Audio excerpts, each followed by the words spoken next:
On May 14, 1852, every newspaper across New Orleans carried the same astonishing headline. A young man, no more than 23, had been sold at auction for a sum so enormous it shattered every previous record in the South. Reporters called him the most striking and unerringly handsome male slave ever presented on the platform of the St. Louis Hotel auction block. But what the papers didn't mention, what the auctioneers deliberately hid, was the one secret that made his sale not just remarkable, but impossible. 7 different witnesses later swore under oath that the young man on that platform could not have existed, and their testimony had nothing to do with his appearance. It was about who he truly was. The most powerful families in New Orleans fought bitterly to purchase him. One of those families won. Within 3 months, that victory would destroy them completely. The records of his sale were sealed by the Louisiana legislature the following year, in 1853, and have never been opened since.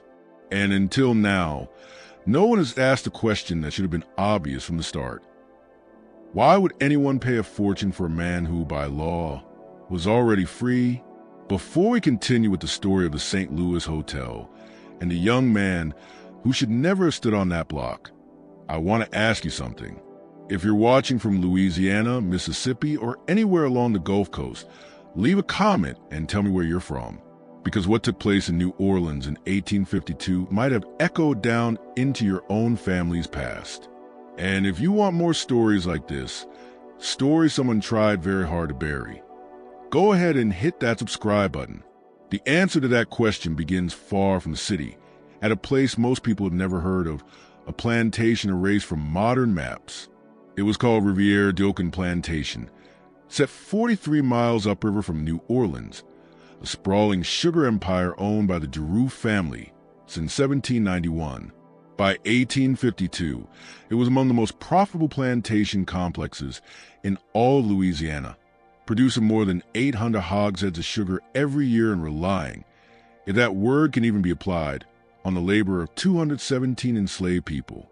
The main house was a monument to Creole aristocracy, a 3-story, whitewashed brick residence with galleries wrapping every level, each one supported by tall columns imported from France in 1803. Ancient live oaks lined the river road, their branches sagging under curtains of Spanish moss so thick they formed a tunnel of emerald shadow.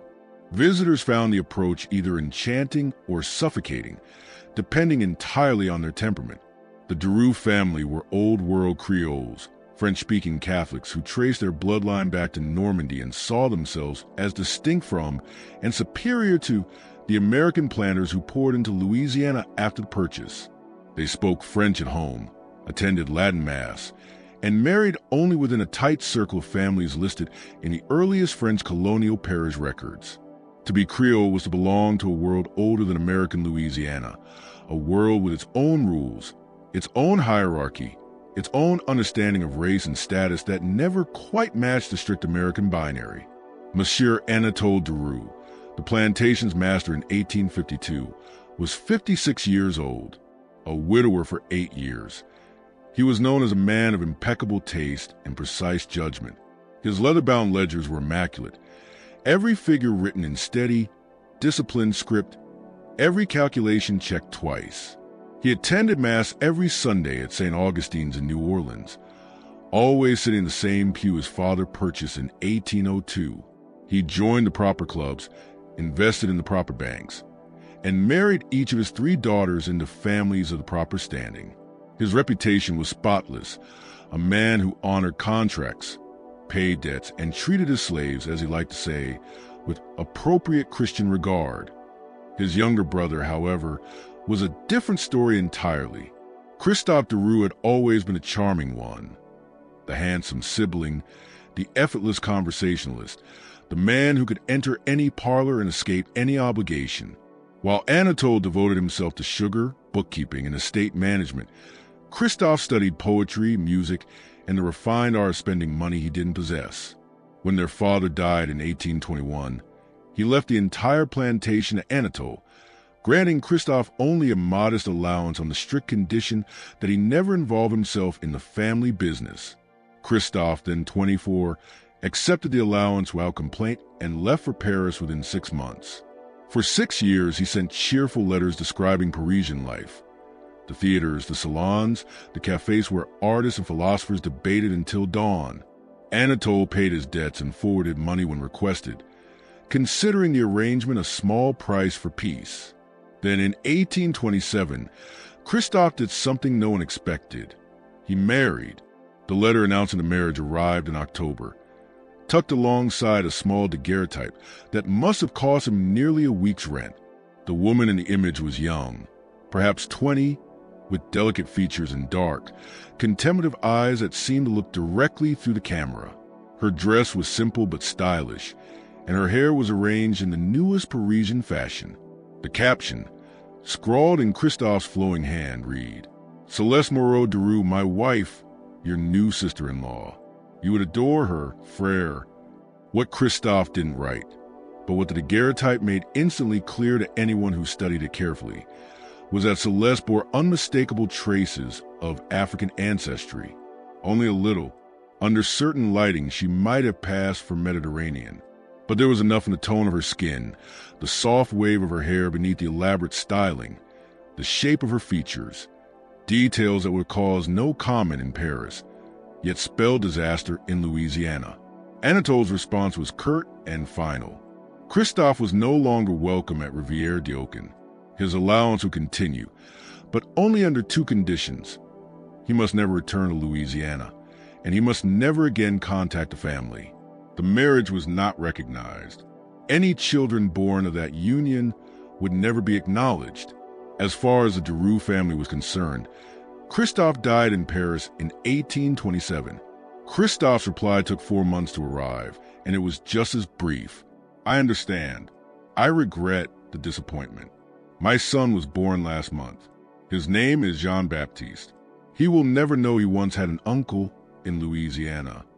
For the next 24 years, Christophe honored that promise. Anatole heard nothing from him. Nothing except the yearly notice from a Paris bank confirming that Christophe was still alive and still accepting his allowance.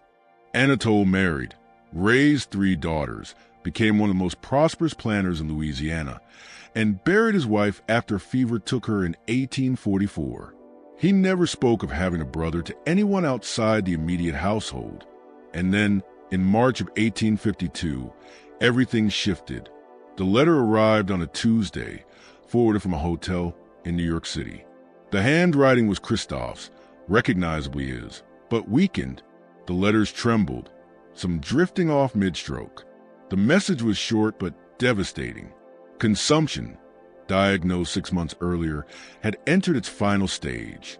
The doctors estimated he had perhaps 3 months left. He had one last request, one final favor to ask a brother who had supported him for 25 years despite their estrangement. "My son, Jean Baptiste, is 23. He has been educated the last 3 years at the Sorbonne, studying literature and philosophy. He speaks French, English, Italian, and Latin.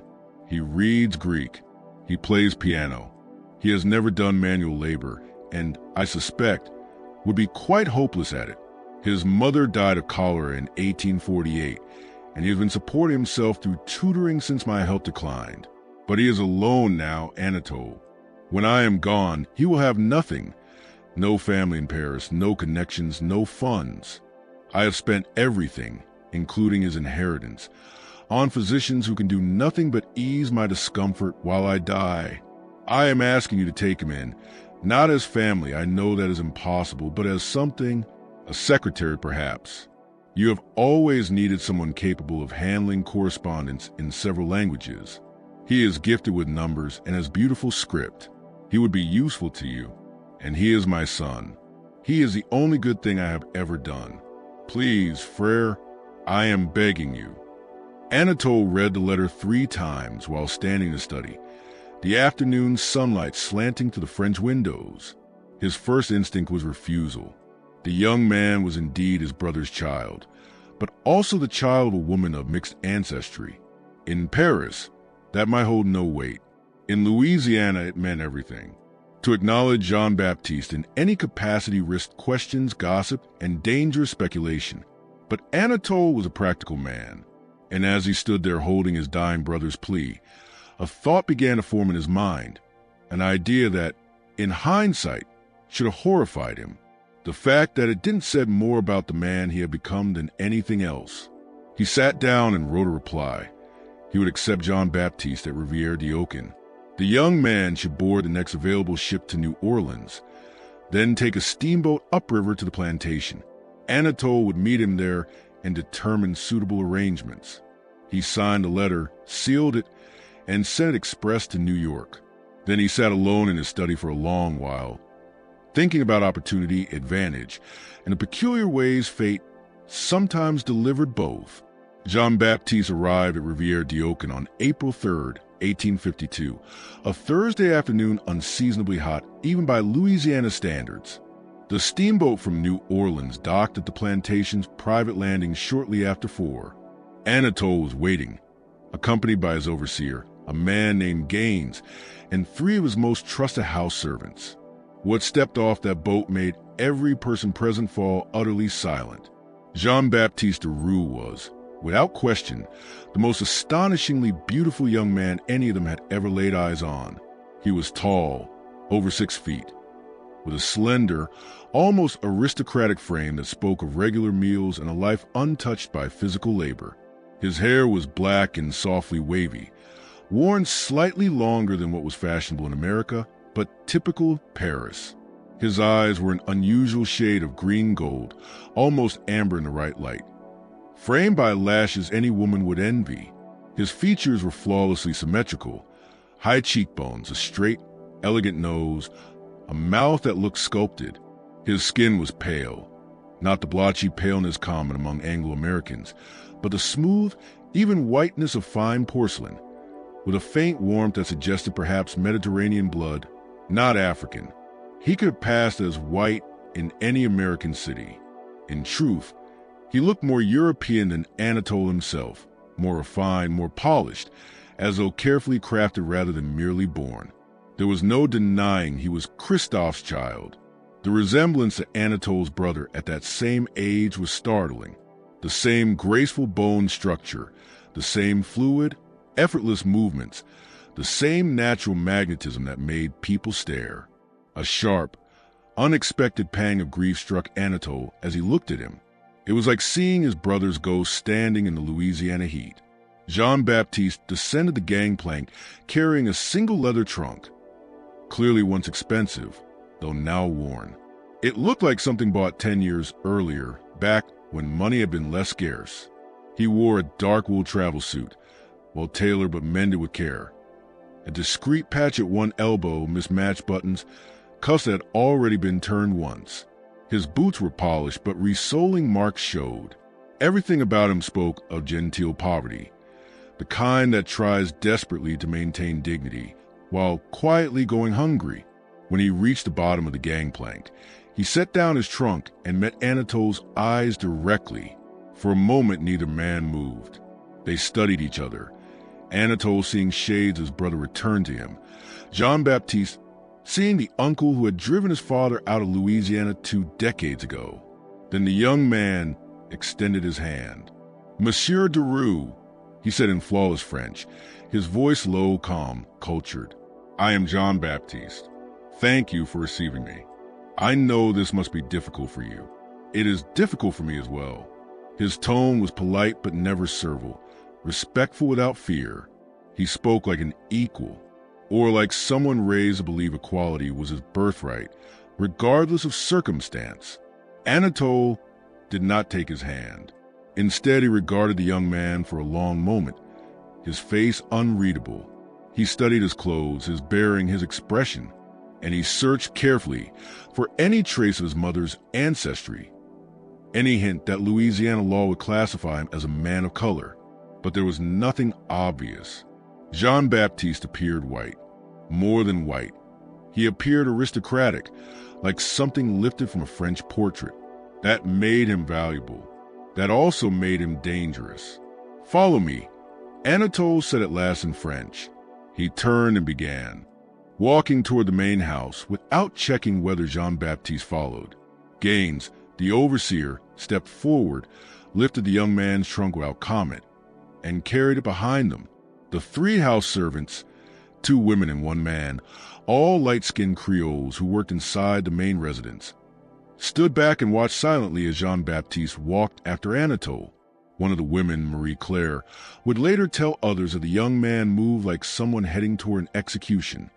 Steady, composed, but with the awareness that something dreadful lingered just beyond the horizon. They didn't go to the main house.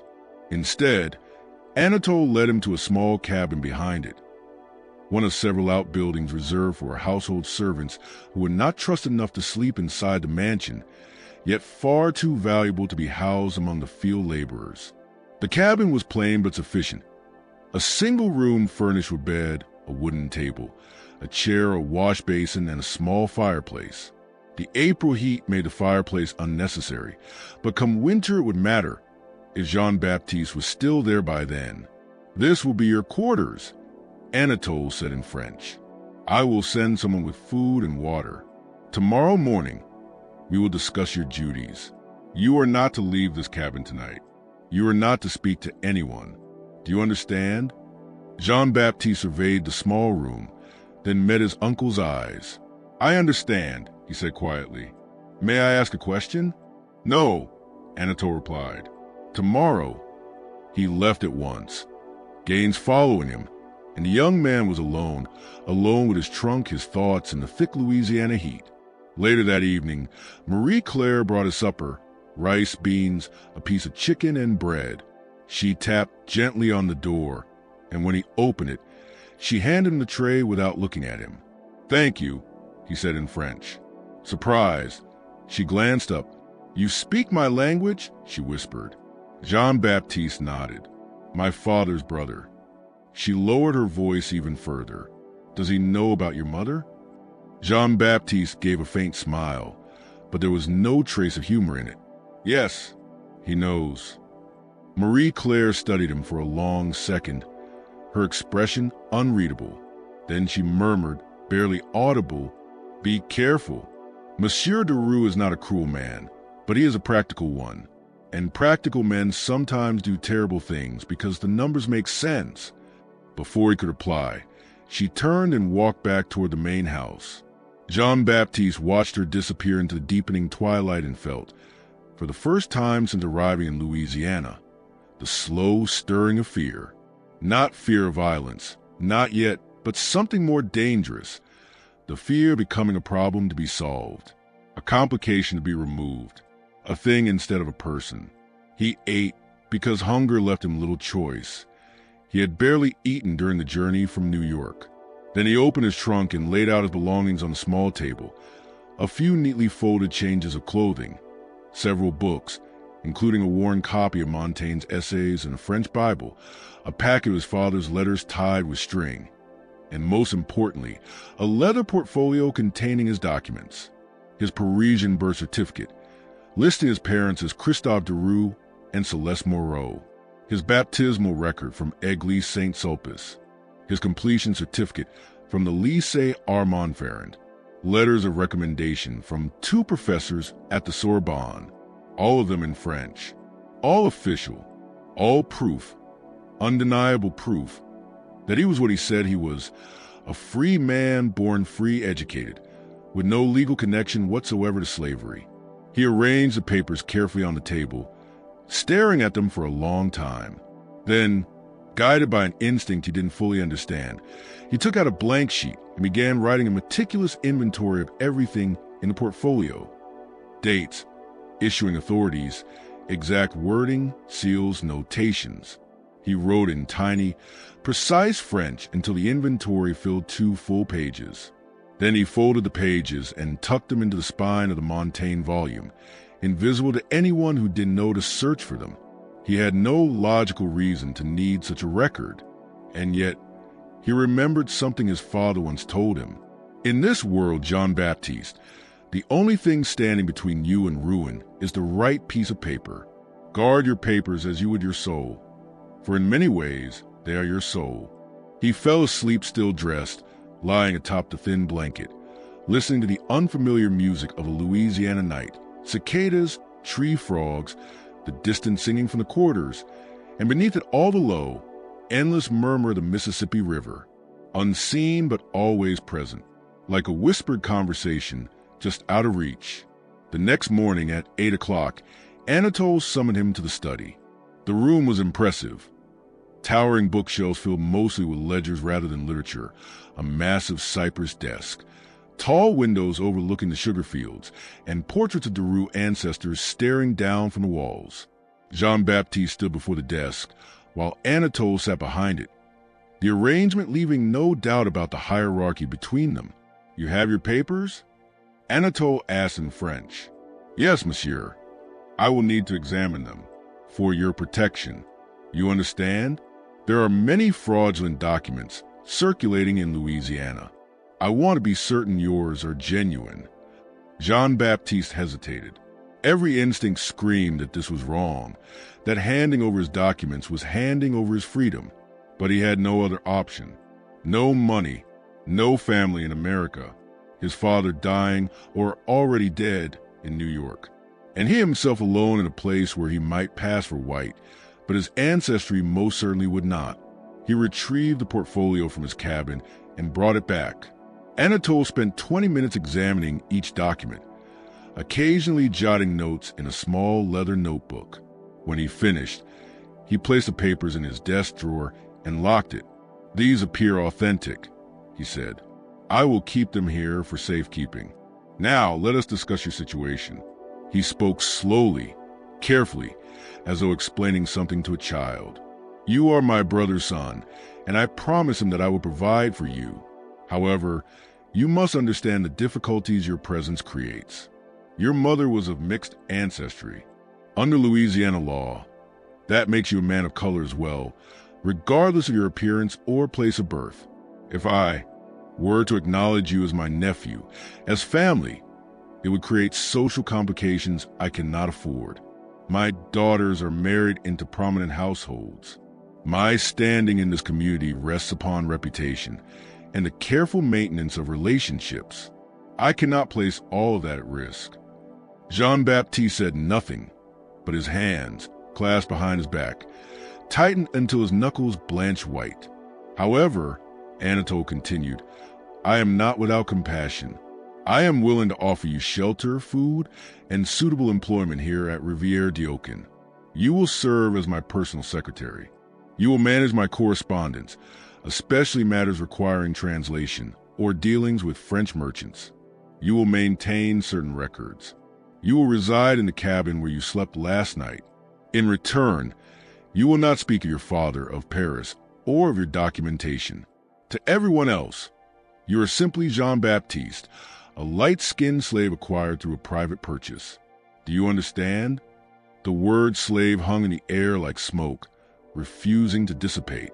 Jean Baptiste felt something shift inside him, not breaking, but bending, warping under the weight of reality. "I understand that you are asking me to pretend to be enslaved," he said slowly, "despite the fact that I possess legal documentation proving my freedom." "I am asking you to be practical," Anatole replied. "You are in Louisiana now, not Paris. French papers mean little here. Without my protection, you would be vulnerable, questioned, detained, perhaps even enslaved by someone far less principled than myself. Many free people of color have found themselves in chains because they could not prove their status to American authorities. I am offering you safety. By making me live as a slave," Jean Baptiste said, "by allowing you to appear enslaved while knowing that you are not. It is a performance, an uncomfortable one, I grant you, but temporary. In time, other arrangements may be possible. Perhaps settlement in the north.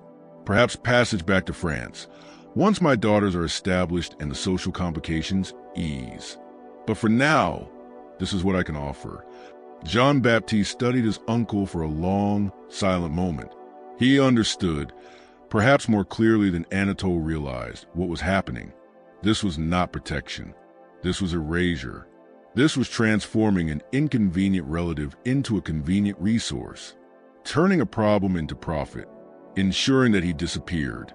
Not physically, but legally, socially, and in every way that mattered. "And if I refuse?" he asked softly.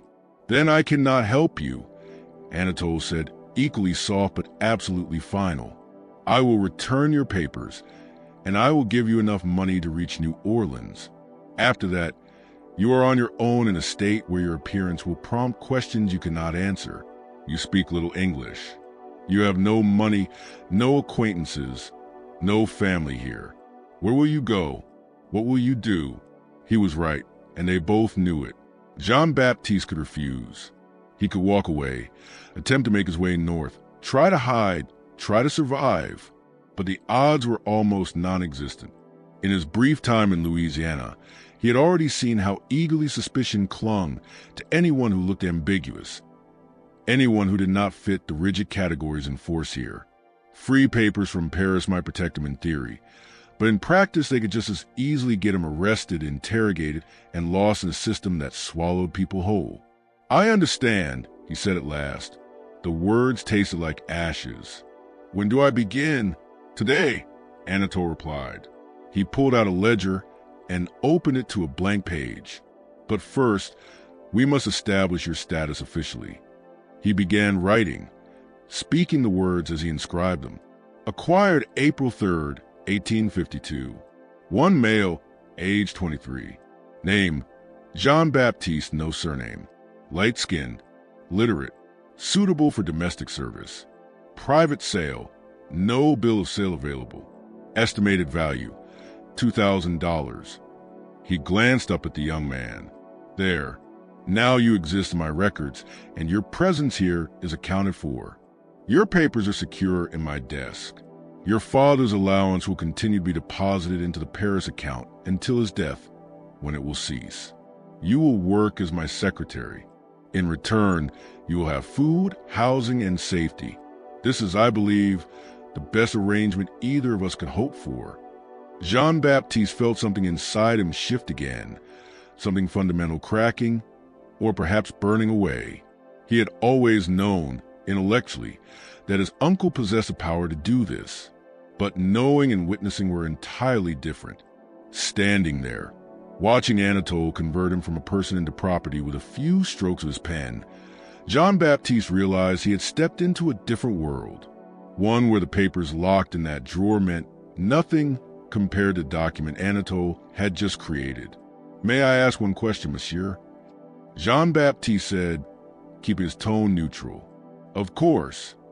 Did you ever intend to help me? Or was this your intention from the moment you received my father's letter?" Anatole regarded him for a long moment. Something, regret, or perhaps only a trick of the morning light, flickered across his features. "I intended to do what was practical for both of us," he said at last. "Now, let me show you where you will work."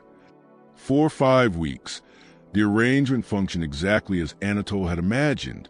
Jean Baptiste served as his secretary, working in a small office adjoining the study. He translated business correspondence, letters from French wine merchants, silk importers, and banks. He maintained certain sensitive records Anatole preferred to keep in French, knowing that most Americans, including his overseer, could not read them. He even advised on investments. His education from Sorbonne proved invaluable when analyzing complex financial arrangements. He excelled at the work, unsurprising to anyone familiar with his background, yet surprising somehow to those around him. Anatole found himself consulting Jean Baptiste on matters beyond translation, asking for his opinions on contract terms, the reliability of particular business partners, and the possible effects of European politics on American markets. Jean Baptiste responded carefully and precisely, offering analysis without overstepping, making sure Anatole understood that he was fully aware of his position, even as he demonstrated abilities far beyond anything that role should have encompassed. The other enslaved people at Rivière-d'Ocan didn't know what to make of him. He looked white, yet lived in the cabins. He spoke French, yet worked as a secretary. He was educated, yet enslaved, at least on paper. He fit into no category that made sense to them, and that ambiguity created an undercurrent of unease. Some among the house servants, Marie Claire, Thomas the stable hand, an older cook named Yvonne who ran the kitchen, showed him small kindnesses. They brought him extra food when they could, They warned him when Anatole was in a foul mood. They quietly explained the unwritten rules of plantation life. Others avoided him, wary of anyone who occupied such an unnatural position. Jean Baptiste navigated it carefully. He accepted kindness with gratitude but never leaned on it. He kept mostly to himself, spending evenings in his cabin reading the books he'd brought from Paris. He wrote letters to his father in New York, even though he knew, the way a man feels pain before it is named, that his father was probably already dead. He wrote in French, in cautious, measured sentences that concealed as much as they revealed. I am safe. I am working as a secretary. Uncle Anatole has been generous in his way. Do not worry for me. I hope you are at peace and without pain. I think of you always. He never mailed the letters. He folded them neatly and tucked them into his trunk. Quiet prayers with no expectation of being heard, offered simply because saying them mattered. But Anatole had miscalculated. He had assumed that Jean Baptiste's beauty and refinement would remain a private asset, something to be leveraged discreetly within the plantation's boundaries. He had not anticipated what would happen when he brought the young man to New Orleans. The trip took place on Wednesday, May 7th. Anatole needed to meet several business partners to finalize arrangements for the upcoming sugar harvest. Almost on impulse, he decided to take Jean Baptiste along. The young man could take notes, translate when necessary, and, most importantly, serve as a visible symbol of Anatole's sophistication. Look at me, the gesture implied. I have a secretary who speaks 4 languages. They travel by steamboat, arriving at the New Orleans docks at 10 in the morning. The city was at its most alive, the levee teeming with ships from everywhere on earth, the streets crowded with merchants, enslaved laborers, free people of color, travelers, gamblers, preachers, musicians, everyone who made New Orleans the most contradictory city in America. Anatole had scheduled meetings at his club and at 2 private homes, each involving contracts, pricing, shipments, and negotiations. Jean Baptiste accompanied him to all of them, standing quietly in corners, taking notes when told, translating a line of French into English or vice versa. Everywhere they went, the reaction was identical. People stared, not rudely, rarely rudely, but openly, undeniably. Women found reasons to approach the corner where he stood. Men looked him over with the same assessing gaze they reserved for blooded horses or valuable antiques. Conversations paused for a heartbeat when he entered a room, not because he interrupted them, but because his presence demanded attention. At the 3rd meeting, held in the elegant home of a commission merchant named Philippe Leroux, the merchant's wife approached Anatole during a lull in the negotiations. Monsieur Deroux, she said in French, forgive my directness, but I must ask, this young man who accompanies you, he is your property? Anatole, expecting this question all day, nodded smoothly. A recent acquisition. He serves as my secretary. He is extraordinary, Madame Leroux said bluntly. I have never seen a slave with such appearance. Where did you acquire him? A private sale, Anatole said vaguely, from an estate near Baton Rouge. Would you consider offers? Another woman asked. This was Madame Helene Fourier, a wealthy widow known throughout the Garden District for maintaining a staff of strikingly light-skinned servants. I would pay handsomely for some of his qualities. Anatole declined politely, claiming Jean Baptiste was too valuable. But the question lodged itself in his mind like a hook. Would you consider offers? All the way back to Rivière-d'Ocan that evening, he considered it. How much would someone pay for Jean Baptiste? Not only for his education and usefulness, but for the spectacle of possessing him, for the prestige of owning something so rare, so striking. That night, after Jean Baptiste had returned to his cabin, Anatole sat in his study doing calculations. He had entered Jean Baptiste's value at $2,000, a high sum for a domestic servant, but today's reaction suggested he could fetch far more, perhaps $3,000. Perhaps $4,000. The more Anatole thought about it, the more sense it made. Jean Baptiste's presence at the plantation was becoming a liability. He was too distinctive, too memorable. His bearing and intellect made other enslaved people uneasy and made visitors curious. Sooner or later, someone would ask the wrong question. Someone might notice the resemblance to Christophe. Someone might see a hint of DeVoux blood. Better to sell him publicly. Sell him in a place where his extraordinary value will be obvious and uncontested.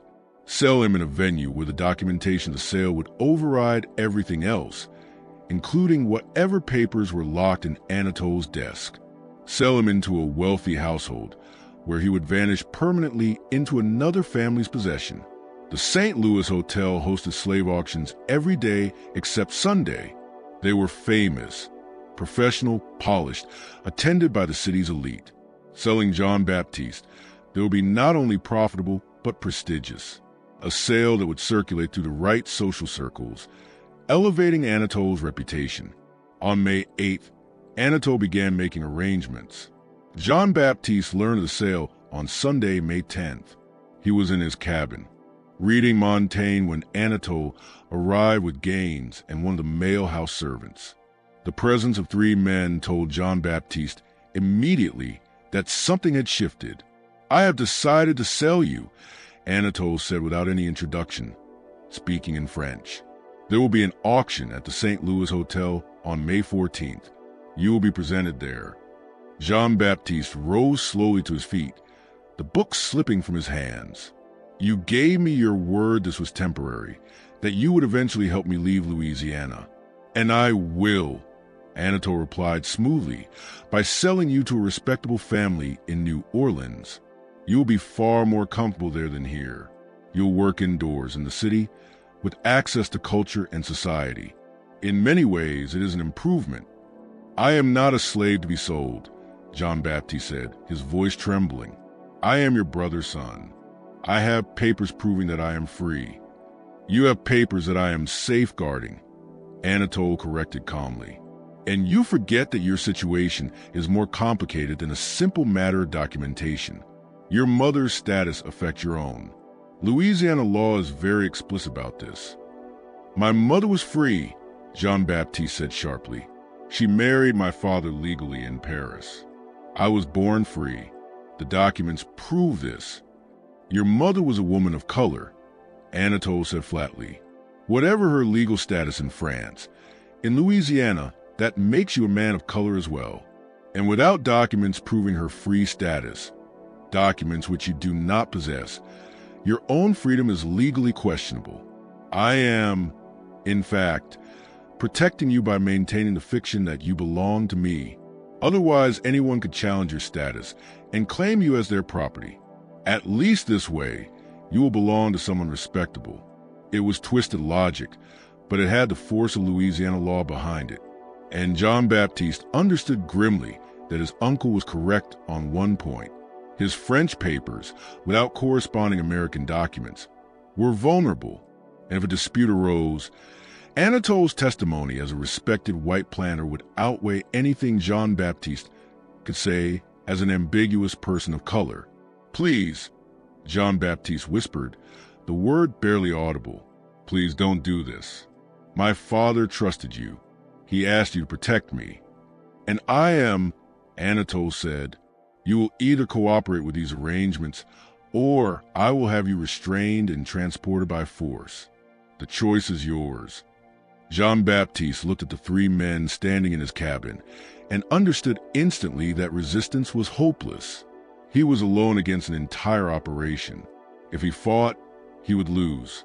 If he fled, he would be caught. The plantation was miles from anything, ringed by water and swamp, patrolled by men with dogs and guns. There was nowhere to go. "I will cooperate," he said at last. "Good," Anatole replied. "We leave for New Orleans on May 13th. I suggest you rest and prepare yourself. This sale will determine your future. Present yourself well."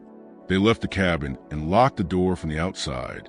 Jean Baptiste heard the key turn, heard their footsteps fade, and then silence. He sat on the bed trembling, not purely with fear, but with a rage so fierce it frightened him. He wanted to smash something, to scream, to fight. But there was nothing to destroy except his own belongings, no one to hear his screams, and no one to fight except the walls of his prison. So he did the only thing he could. He took out a sheet of paper and began to write. For 3 hours, he documented everything that had happened since his arrival in Louisiana. His reception at the plantation, the conversation in Anatol's study, the confiscation of his papers, the ledger entry labeling him property, the trip to New Orleans, the decision to sell him. He wrote in precise, legal French, the kind of language impossible to misunderstand. He wrote knowing the letter might never reach anyone, but also knowing he had to try. He needed to create a record that he had existed as a human being, not merely as property. When he finished, he addressed it to the French consulate in New Orleans. He didn't know if they would help, if they could help, or they cared all about a half-French citizen being sold into slavery in Louisiana. But they were the only authority he could imagine might have jurisdiction, might see him as something other than a commodity. He folded the letter and hid it in the spine of his Montaigne, the same place he'd hidden the inventory of his papers. Then he lay on the bed staring at the ceiling, thinking of his father, almost certainly dead, who had trusted his brother to protect his son and who had died believing that trust had been honored. The next morning the cabin was unlocked. Gaines brought him food and told him he could move freely around the plantation grounds, but not leave them. Jean Baptiste spent the day in a kind of dazed trance, walking the perimeter, memorizing every angle of the place. The sugar fields stretching endlessly, the quarters where over 200 people lived in bondage, the main house where Anatole sat calculating profits, and the river drifting past, indifferent to all of it. On May 12th, Thomas found him standing near the stables and approached cautiously. "I heard what's happening," Thomas said in French, voice low. "I'm sorry." Jean Baptiste looked at him, this man who had shown kindness simply out of human decency. "Will you do something for me?" he asked. "If I can." Jean Baptiste retrieved the letter from his cabin and placed it in Thomas's hands. "After the auction, not before, only after, take this to the French consulate on Chartres Street. Give it to anyone there. Tell them it's urgent. Can you do that?" Thomas looked at the letter, then at Jean Baptiste. "You think it will help?" "I don't know," Jean Baptiste admitted. "Probably not, but I have to try something." Thomas nodded and tucked the letter inside his shirt. "I'll do it. After the auction. Why are you helping me?" Jean Baptiste asked. Thomas gave a small, sad smile, one filled with the kind of understanding only people who have lived with limited choices can have. "Because sometimes doing the right thing is all we've got," he said quietly, "even when it doesn't change anything." On May 13th, Anatole, Gaines, and Jean Baptiste left for New Orleans by steamboat. They arrived in the evening and stayed at the St. Louis Hotel itself, though Jean Baptiste was not placed in a guest room. Instead, he was housed in a secure ground-floor chamber where valuable property was kept before sale. The room had a bed, a wash basin, and barred windows. It was clean and relatively comfortable, but there was no mistaking it for anything but a cell. That night, Jean Baptiste did not sleep. He sat on the edge of the bed, thinking through every step that had brought him to this moment, tracing the chain of decisions and betrayals that had turned him from a free man in Paris into merchandise in New Orleans. He thought of his mother, dead of cholera for years earlier, who had never spoken much about her background except that she had been alone in Paris when she met Christophe, that she had fallen in love with him despite his recklessness, and that she had never regretted marrying him, even though it had cost her whatever family she once had. He thought of his father, dying or already dead in New York, who had spent 25 years in exile rather than abandon his wife and son. He thought of Anatole, who had taken that same son and turned him into an item for sale.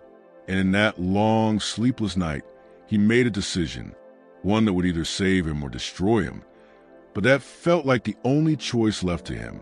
If he was going to be sold, he would not be sold quietly. The morning of May 14th, 1852, dawned clear and suffocatingly hot. By 9 o'clock, the rotunda of the St. Louis Hotel was already teeming with buyers, spectators, and curious onlookers. The hotel's auction block, Set beneath a soaring dome at the center of the Grand Rotunda was a raised marble platform that had witnessed thousands of sales. Furniture, jewels, real estate, and human beings. Anatole arrived early, accompanied by Gaines and Jean Baptiste. He had dressed the young man carefully for the event. A crisp white linen shirt to emphasize his pale complexion, dark trousers that suggested refinement, polished boots. His hair had been trimmed and brushed back. He wore no jewelry, nothing that might distract from the spectacle of him. At 10 o'clock sharp, they entered the rotunda. The reaction was instantaneous. Conversations froze mid-sentence. Women turned and stared openly. Men leaned forward, studying him with the same cold-eyed appraisal reserved for fine horses or rare antiques.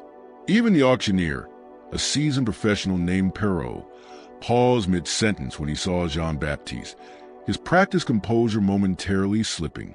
Word had spread quickly among the city's elite that something extraordinary would be offered today. The newspaper ads Anatole had placed had been intentionally vague but undeniably suggestive. A rare offering. Male, domestic servant of exceptional qualities. Educated, multilingual, suitable only for the most distinguished household. Those who understood such coded phrasing had come prepared to spend serious money. At 10:30, the auction began. Perrault stepped to the podium and surveyed the crowd. "Ladies and gentlemen," he said in English, repeating it in French a heartbeat later, "today we present an offering of singular quality. The property of Monsieur Anatole DeVoux of Rivière-Daukin Plantation.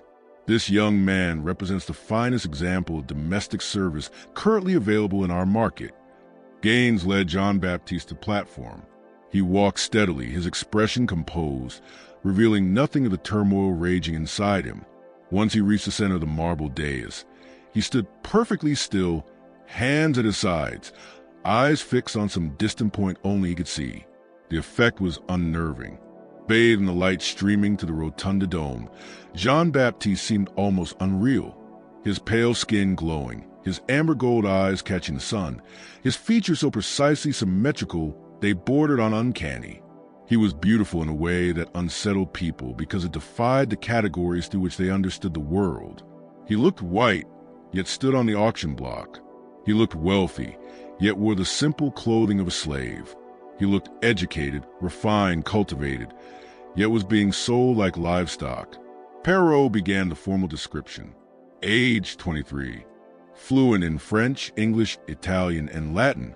Literate in all four. Experienced in secretarial duties, correspondence, bookkeeping. Of gentle disposition. Suitable for the most refined household. Certified in excellent health. Minimum bid, $2,000. The bidding began instantly. 2,200, a man in the front row called. Before Perrault could acknowledge him, another voice snapped, 2,500. Then came 3,000. The crowd stirred with excitement. This was not just a purchase. It was a contest, a public display of wealth and taste. To own Jean Baptiste would be to own something extraordinary, something that elevated its owner's prestige simply through possession. 3,500, a woman called. It was Madame Hélène Fourier, sitting near the front, watching Jean Baptiste with a gaze so intense it bordered on predatory. 4,000, countered Philippe Leroux, the commission merchant whose wife had questioned Anatole days earlier. Anatole watched from the side, satisfaction swelling in his chest. He had been right. Jean Baptiste was worth far more than he'd estimated. This sale would be remembered. The bidding climbed for $1,500, then $5,000, then $5,500. With each new offer, the crowd grew more electrified. This was theater. Public performance, spectacle, desire weaponized into numbers. At $6,000, most bidders fell away. At $7,000, only Madame Fourier and Monsieur Leroux remained. Their bids now carried a personal edge, neither willing to allow the other the victory. 7,500, Madame Fourier said sharply. 8,000, Leroux shot back without hesitation. 8,500. 9,000. The rotunda fell silent. $9,000.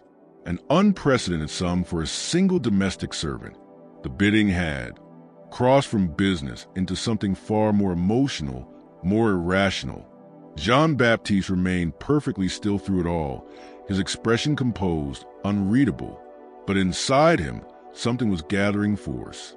Not fear, not panic. Something colder, sharper, determination. He had made his decision during the long, sleepless night. Now, he simply waited for his moment. At $10,000, Madame Fourier hesitated. The amount was staggering, more than some planners earned in an entire year. Perrault, sensing her uncertainty, shifted his attention toward Leroux. "Do I hear 10,500? Leroux nodded. 10,500. Perrault turned back to Madame Fourier. "Madame, do you counter?" She looked at Jean Baptiste one more time, her face unreadable, then said clearly, 11,000. A gasp rippled across the rotunda. $11,000 for a single enslaved man was unheard of. Even the most skilled artisans rarely sold for more than 3,000. This was history, an auction record that would stand for years. Perrault looked to Leroux. "Monsieur, do you counter?" Leroux wavered. 11,000 bordered on lunacy, a number that defied every rational calculation. But he could not bear to lose. Not to Madame Fourier, not in such a public contest. Before he could speak, Jean Baptiste did. 3 words in French, quiet but carrying just far enough to reach the front rows. "Je suis libre." I am free. The effect was instantaneous. Several people gasped. Others blinked, confused, as though they weren't sure they'd heard correctly. Anatole's face went corpse pale, then flushed dark with fury. Gaines began moving toward the platform, but Perrault lifted a hand sharply, stopping him. The auctioneer stared at Jean Baptiste, then at Anatole, then back to Jean Baptiste again. His practiced composure was gone, replaced by open uncertainty. In 3 decades of running auctions, no enslaved person had ever proclaimed freedom from the block. "Silence," Perrault snapped. "You are not permitted to speak." Jean Baptiste turned his amber eyes on the auctioneer. When he spoke again, his voice was steady, powerful, carrying through the hushed rotunda with perfect clarity. "My name is Jean Baptiste DeVoux. I am the son of Christophe DeVoux and the nephew of Anatole DeVoux. I was born free in Paris, France, on March 12, 1829. I am a French citizen with full documentation of my birth and my free status. I arrived in Louisiana on April 3rd of this year at my uncle's invitation. Upon arrival, he confiscated my legal papers and fraudulently entered me into his plantation records as a slave. Under both French and Louisiana law, I cannot be legally enslaved. I am free. This sale is a fraud, and everyone participating in it, including the auctioneer and the bidders, is complicit in an illegal act." Silence followed, total, suffocating silence. For 5 long seconds, no one breathed. The rotunda seemed to empty around them, leaving only the echo of Jean Baptiste's words beneath the dome. Then chaos erupted. Anatole lunged toward the platform, shouting in rapid French that Jean Baptiste was delusional, that he was the son of a slave who had been educated as an indulgence. Perrault stepped back from his podium, visibly shaken, unsure of his legal footing. Several men in the crowd began arguing. Some insisting the sale must be halted immediately until the young man's claims could be examined, others claiming that a slave's testimony had no validity and the auction must continue. Madame Fourier had gone pale and was whispering urgently to a man beside her, likely her attorney. Leroux demanded to see documentation. Any documentation that could clarify matters. And then something extraordinary happened. A tall, thin man in a dark clerk's coat pushed through the crowd. He approached the platform, identified himself as Francois Mercier, assistant to the French consulate, and handed a folded document to Perrault. His voice, marked by a precise Parisian accent, sliced through the noise. "The French consulate has received documentation regarding Monsieur Jean Baptiste DeVoux. We confirm his birth registration in Paris in 1829, his baptism at Église Saint-Sulpice, and his status as a French citizen. We have on file his birth certificate, listing his parents as Christophe DeVoux, French citizen, and Celeste Moreau, free woman of color, resident of Paris. Under French law, he is free. We request that the sale be suspended immediately pending legal review. The explosion was immediate.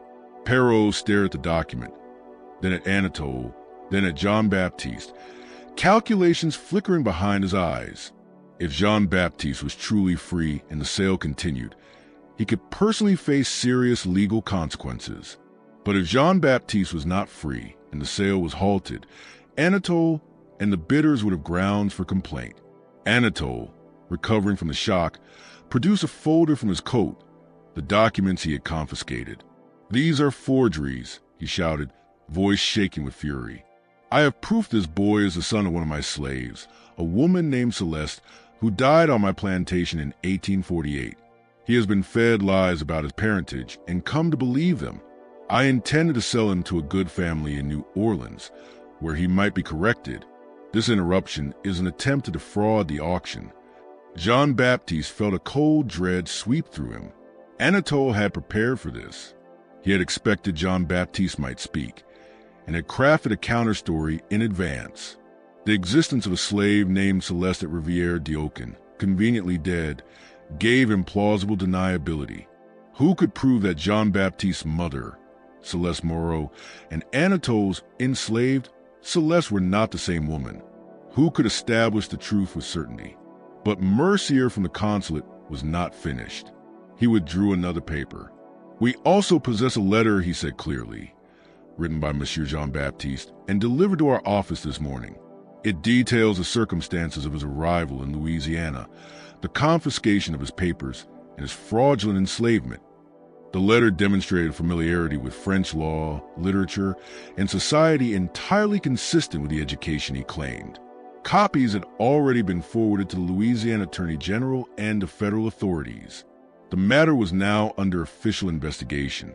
Anatole went utterly still. A letter? How had Jean Baptiste managed to send a letter? The implications were obvious and devastating. If officials were now involved, the auction could not proceed, regardless of Jean Baptiste's legal status. Even if Anatole's claims were correct and Jean Baptiste could somehow be legally enslaved, attempting to sell him under the shadow of a federal inquiry would invite scrutiny that could ruin Anatole's reputation, destroy his business, and place him at the center of a scandal. Perrault made the only decision he could. He struck his gavel twice, sharp, echoing cracks that cut through the storm of voices. "This auction is suspended pending legal review," he announced. He hesitated before continuing, as if trying to choose a word that no longer applied. "The individual in question will be removed from the block and held in secure custody until the matter is resolved. All bids are void. This sale will not proceed today." Gaines stepped forward to seize Jean Baptiste, but Mercier intercepted him. "He will be held by the city authorities," the French official said firmly, "not by Monsieur DeVoux. There is too clear a conflict of interest for him to remain in his uncle's custody during the investigation." Two city constables, who had evidently accompanied Mercier, moved forward. They did not shackle Jean Baptiste, which was telling. They were no longer convinced he was enslaved and were therefore required to treat him as potentially free. They simply escorted him from the platform and toward a side door away from the shouting crowd. As Jean Baptiste passed Anatole, their eyes met.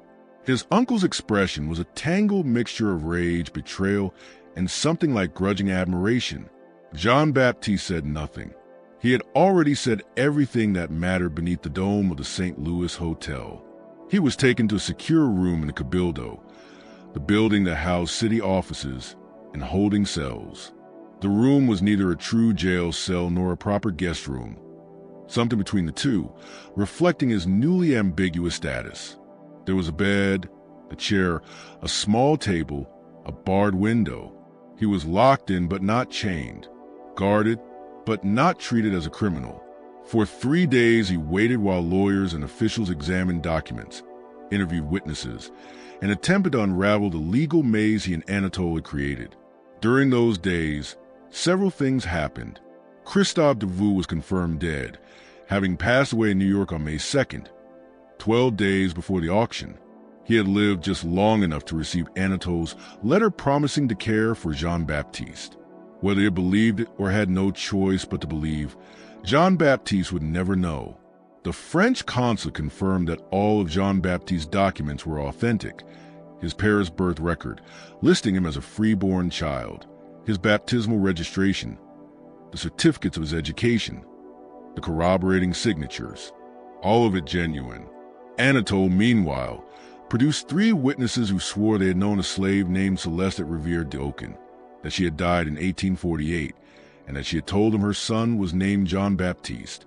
Under Louisiana law, the testimony of enslaved people was admissible in matters concerning status, however perverse that might seem. The legal question became impossibly tangled. If Celeste Moreau of Paris and Celeste of Rivière-d'Aucun were the same woman, then the critical question was when she had been enslaved: before Jean Baptiste's birth, or after?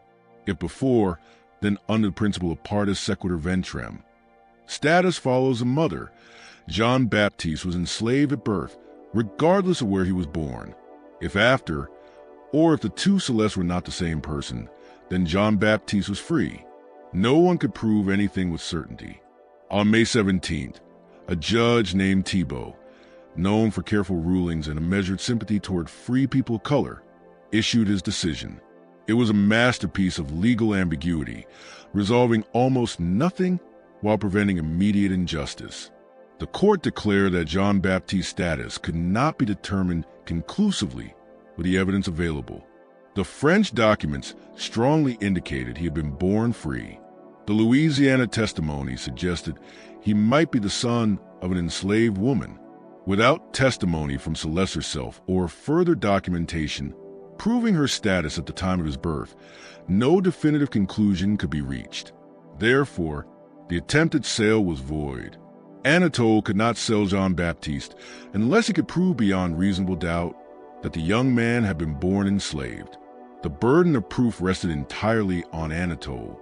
Until that proof was provided, Jean Baptiste could not be held in slavery. However, he also could not claim full rights as a free person without additional proof of his mother's free status. Legally, he now existed in a limbo, neither enslaved nor entirely free. The practical result: Jean Baptiste was released from custody, but forbidden to leave Louisiana without permission. Anatole was barred from claiming him as property. The case remained open in theory, though everyone knew no new evidence would ever surface. It was a decision crafted to protect everyone. Anatole's reputation remained intact. He could insist he had acted in good faith. The auction house avoided liability. The bidders received refunds. And Jean Baptiste received his freedom, technically, though in a form that no legal code quite knew how to describe.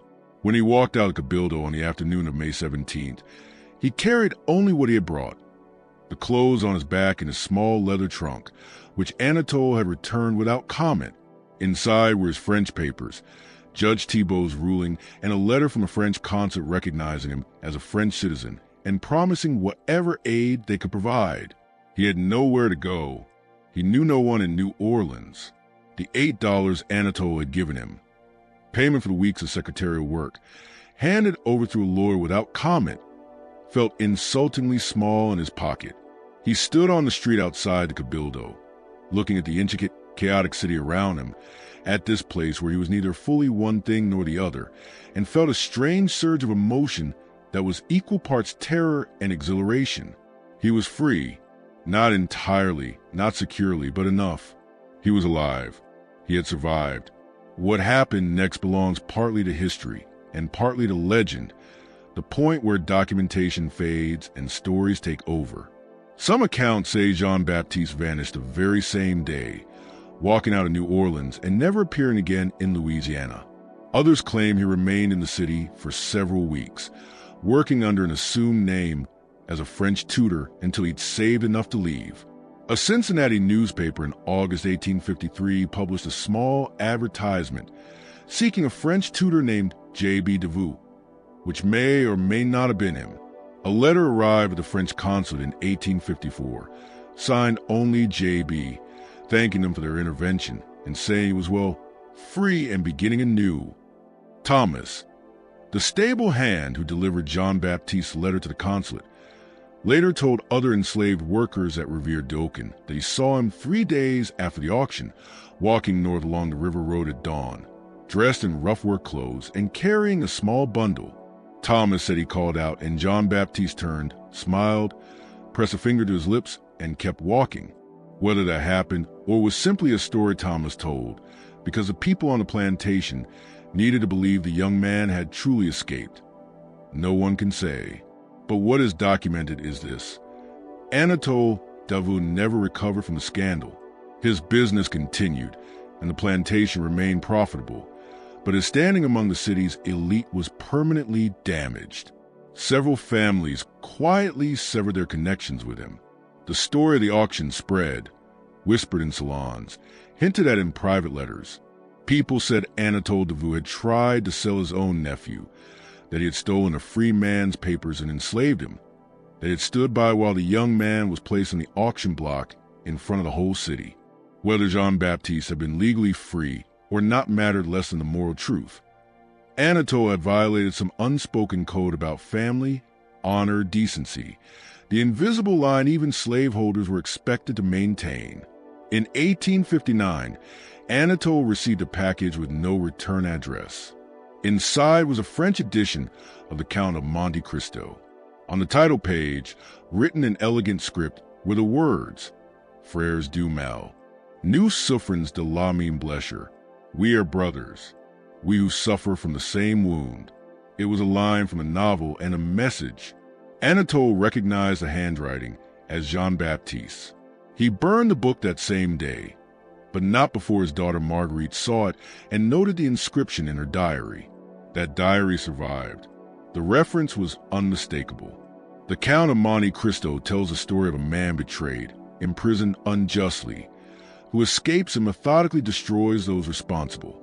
It is also a book about transformation, about becoming someone new and shedding an old identity like a snake shedding its skin. Whether Jean Baptiste meant it as a threat or merely an observation, Anatole took it as a promise of revenge. He hired private investigators to hunt for him. They found nothing.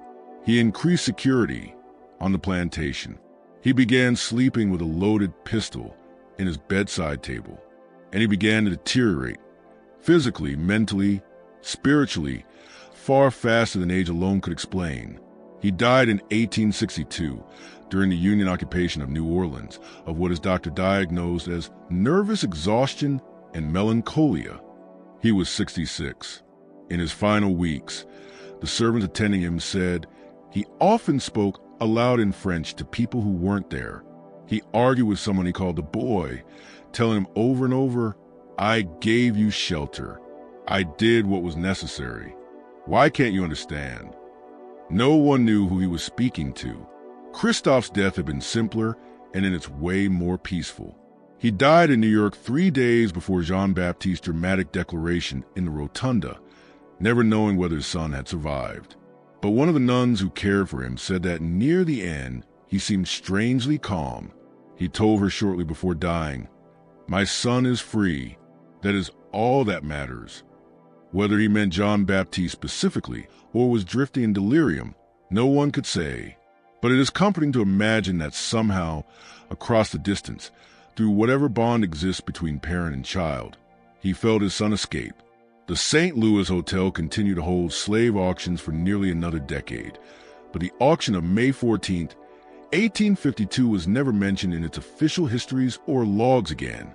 All documentation, bills of sale, bidder records, suspension notices, vanished from the archives, as if the entire episode had been intentionally erased. Except it wasn't. The story persisted. It was told and retold in French Creole households, passed along in private letters, referenced occasionally in discussions of Louisiana's complex status laws. It became a kind of legend, the beautiful slave who declares freedom and vanished. But here is what makes the story truly remarkable. Jean Baptiste was almost certainly telling the truth. The French consulate's confirmation was genuine. The Paris records were genuine. Christophe's marriage was real. And Anatole's story about a slave named Celeste at Rivière-d'Aucun does not appear in a single plantation record prior to Jean Baptiste's arrival. There is no inventory listing her, no baptism record for children, no purchase ledger, no sale ledger, nothing. She exists only in Anatole's testimony and in the statements of witnesses he produced, which suggests something far darker than even the scandal itself. It suggests that Anatole not only attempted to enslave a free man through manipulation of local law, he also may have fabricated evidence, coached witnesses, constructed an entire false identity, and enslaved Celeste to justify what he had done. If that is true, then what happened at the St. Louis Hotel was not simply an auction gone wrong. It was the exposure of a carefully constructed fraud. And if that's true, Jean Baptiste's disappearance becomes even more understandable. He wasn't running from enslavement. He was running from a man who had already proven he was willing to rewrite another human being's entire identity to preserve a lie. The final documented reference to Jean Baptiste DeVoux comes from 1897, 45 years after the auction. A researcher named Albert Lacroix was interviewing elderly Creoles while preparing a book on New Orleans French heritage. One woman, Madame Henriette Blanchard, then 93, told him about an auction she had witnessed as a young woman. The most beautiful young man she had ever seen, standing on a marble platform, declaring himself free while the entire crowd sat frozen in disbelief. Lacroix asked if she truly believed the young man had been free. "Oh, absolutely," she said. "You could see in the way he held himself. Free people stand differently. They carry their heads differently. That boy was free. He only needed the world to recognize it." He asked if she thought he survived, if he escaped north or returned to France. Madame Blanchard smiled softly. "I think he went somewhere cold. Somewhere his face meant nothing except that it was beautiful. Canada, perhaps, or France, or far to the north, where no one knew Louisiana's laws or cared about them. I believe he lived a long life and probably never breathed a word about what happened to him. Some secrets are too dangerous to share. You carry them until you die, and then they die with you. And maybe that's for the best." Whether she was right, we will never know. But the fact that the Louisiana legislature sealed the auction records in 1853 and has kept them sealed ever since suggests that someone, somewhere, believed the full truth posed a danger. Those records remain classified to this day. Dozens of historians have petitioned for access. Every petition has been denied. The official justification is always identical: privacy concerns for potential descendants whose status might be affected. But Jean Baptiste was born in 1829. His direct descendants, if any exist, would be multiple generations removed. Privacy laws do not extend that far, which suggests the real reason may lie elsewhere. Perhaps the records prove Anatole committed fraud. Perhaps they implicate other prominent families. Perhaps they document an injustice so brazen that revealing it would force an uncomfortable reckoning.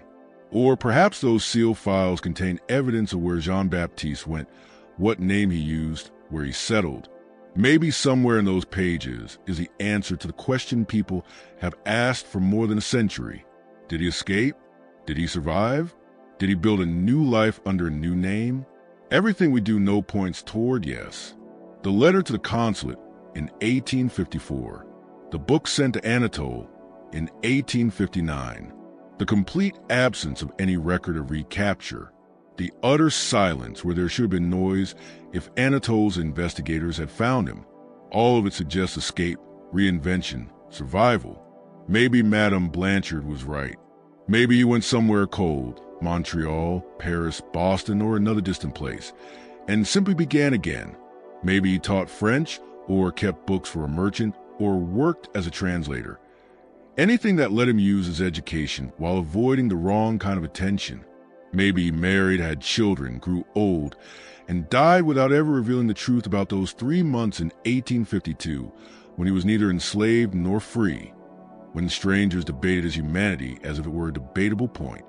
If that is true, then somewhere in a municipal archive in Montreal or Paris or Boston, or any of a dozen other cities, there might exist a death certificate for a man with a French name, born around 1829, occupation listed as tutor or clerk, a document with no further details. And if someone were to trace it back far enough, they might discover it belonged to the young man who stood on an auction block in New Orleans, declared himself free, and vanished into legend. But perhaps that isn't the question we should be asking. Perhaps the real question isn't whether he escaped, or where he went, or how he lived out the rest of his years. Perhaps the real question is why we still feel compelled to search for him. Why this story, out of thousands like it, refuses to disappear. Why people pore over old census records and shipping manifests looking for traces of him. I think it's because Jean Baptiste's story reveals something rare, a person refusing to vanish. Most people in a situation were swallowed whole by the system, forgotten by design. But Jean Baptiste did something extraordinary. He stood on that auction block and spoke his own name. He forced the world to acknowledge him, even if it did not know what to do with him. And then, yes, he disappeared. But he disappeared on his own terms. That is not erasure. That is transformation. That is choosing invisibility rather than being forced into it. There's a profound difference.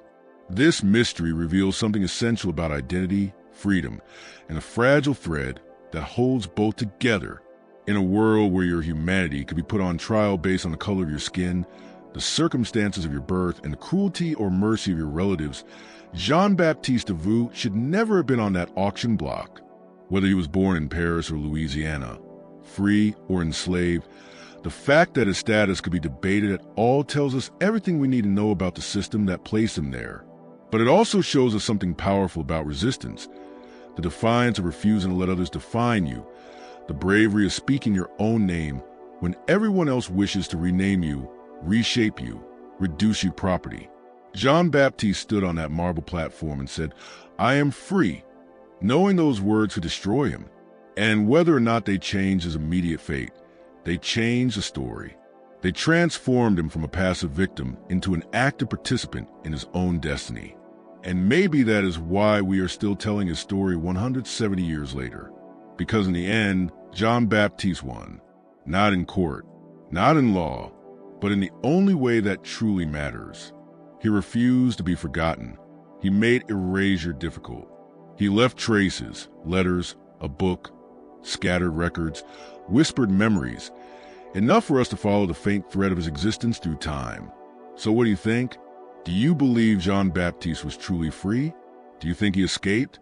Or do you believe something else happened in that locked room at the St. Louis Hotel? And why would Louisiana still keep those records sealed if they didn't contain something explosive, something that matters even now? Leave your thoughts in the comments. Tell me what you believe became of Jean Baptiste DeVoux. And if you enjoyed this story, this mystery they tried to bury, subscribe to the channel. Hit the bell. Share this video with someone who loves dark historical mysteries. Stories of people who slipped through the cracks of history. Stories someone wanted erased. Because every view, every share, every comment helps bring forgotten voices back to life. And maybe, somewhere in a sealed archive or forgotten ledger, the full truth about Jean Baptiste still waits to be found. See you in the next video.